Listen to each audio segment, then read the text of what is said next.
10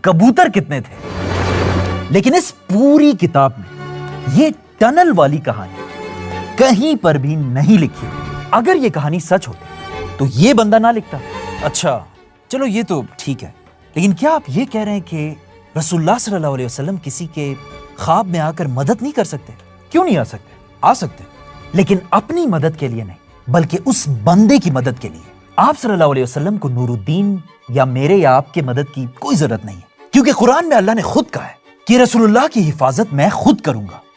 اور خود سوچو، آپ صلی اللہ علیہ وسلم نے اپنی زندگی میں کتنی جنگیں لڑی،